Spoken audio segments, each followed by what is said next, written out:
So what are we going to do in this activity? Well, the purpose of this activity is to try and consider the importance of language and description. So what we're going to try and do is practice your explanation skills. So we're going to do this without visual cues. So a lot of the things we do in communication is often kind of using our hands, using our faces, using lots of emotion, or if not, if we can't do that, we'll put an emoji in to try and replicate that. So what we want to try and do is something without those visual skills. So here's just a quick introduction to what it's going to be like. So what do you want to do? Decide who goes first. There's lots of information on that on the Meetup site. So work out who goes first. You've probably experienced the different ways of doing that. So that's great by now. So the purpose is this time to draw a picture that no one else can see. So you might very early on turn off your cameras, but you don't have to start with. So grab a piece of paper. Any old paper will do. It doesn't matter if it's got a letter or whatever it is. And then you're going to draw a picture. So doesn't matter what the picture might be. Let's draw a picture.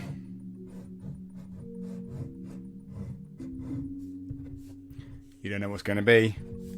And then what I'm going to do is not show you, I'm going to describe it to you. So what I'm going to say is something like, we won't go through all of this, but you'll get the idea that, and I'm not going to tell you what it is. So you have to try and recreate this picture from your description. So I'm going to say, turn your cameras off at this point, and I'm going to describe to you.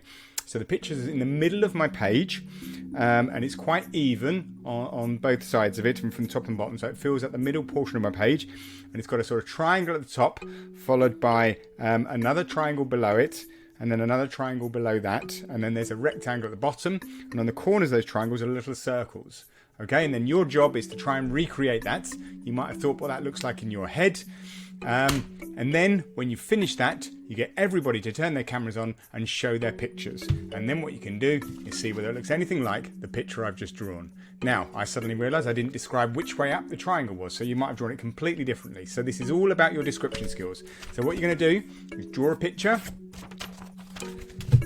and describe it without saying it's a Christmas tree. Is it too early to talk about Christmas? Probably is. Anyway, it was a Christmas tree. So that's what you're going to do. Share your drawings. If you want to, take a screenshot from your computer and upload it into your team site so you can see how crazily wrong everybody was and how people had good explanations and some people are not so good on explanations, and try it again. So go around and try out that.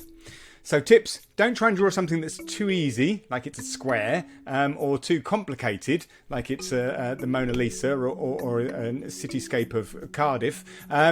So just try and do something in between, you know, and if you go round and they're all a bit too easy, then up the stakes and do something a bit more difficult.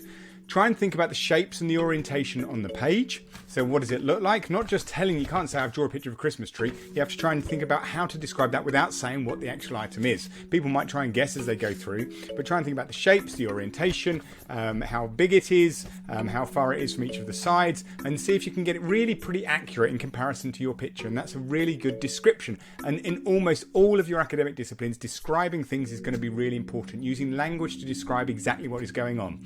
So as I said, turn cameras off until the reveal would be a good tip to do.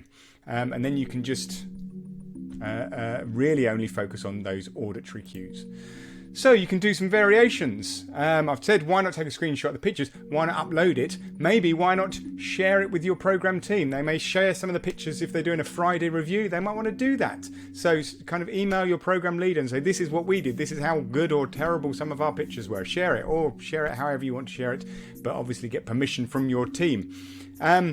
If you don't want to do that, or you want to move on, what about describing an object? Look around your room and describe an object. Pick something out and say, okay, it is about, 10 centimeters long and 5 centimeters wide, and it's got silver on top, and it's got some holes in it. You can carry on.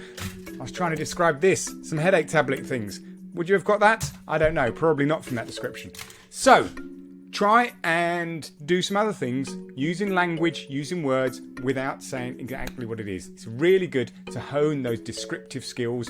Think about the language, think about kind of observations, what you're doing. Traps, please don't take it too seriously or too personally. If everybody gets it a bit weird or a bit wrong, or you kind of feel like you need to hone those description skills, that is absolutely fine. Don't worry about that. And remember, good description is challenging. It does need practice.